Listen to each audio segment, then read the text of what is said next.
després aneu cap allà. I tot això, tot junt, és un paratge natural. Què és un paratge? Paisatge. I per què li donem este nom?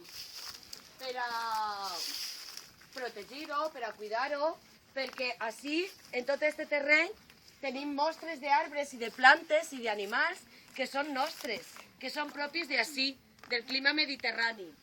I per tant, podem conservar-ho i cuidar-ho, que és nostre. Per això, no se pot tirar res en terra, s'ha de cuidar i no prendre foc, i sobretot, venir vosaltres aquí a reforestar, no? Sí. I, vorejant tot el paratge natural, tenim aquestes muntanyes. Algú sap com li diuen a aquestes muntanyes? No sé què, no me'n recordo l'any passat. Molt bé, és el final, però es diu d'una manera molt concreta estas d'ací. Les anomenem el reialenc. D'on vindrà la paraula reialenc? D'un rei, I quin rei més famós tenim nosaltres? el Jaume I. Molt bé, perfecte.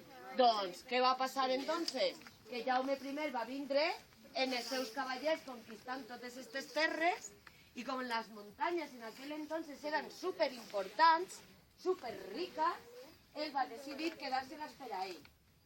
I així tot el poble, tota la gent, podia anar a les muntanyes i aprofitar-se. De què se podrien aprofitar els nostres llaios abans de les muntanyes? Sol post, al vespre de balla, damunt el camp pla i obert.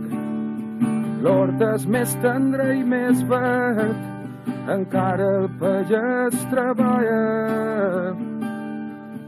El reflex d'un reguerol, l'infant torna amb la porcella i l'al·lot amb la vedella pel Pacífic corriol.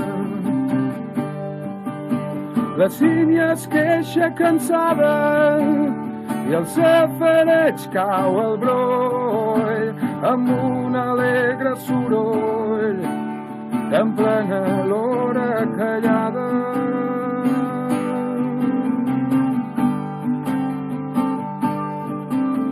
L'era amb els daurats pallers, la casa cúbica i blanca, les dacseres de la tanca i el racó dels tarongers.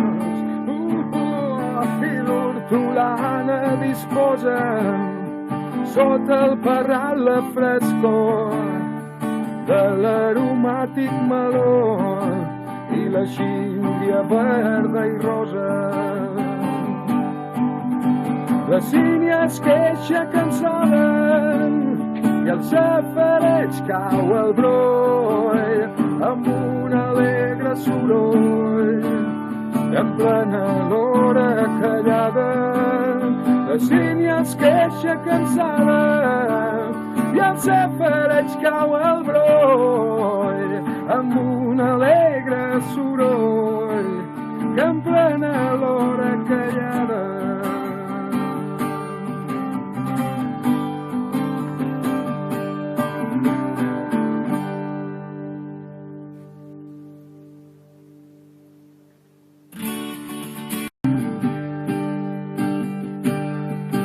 Sol post, al vespre de balla, damunt el camp pla i obert.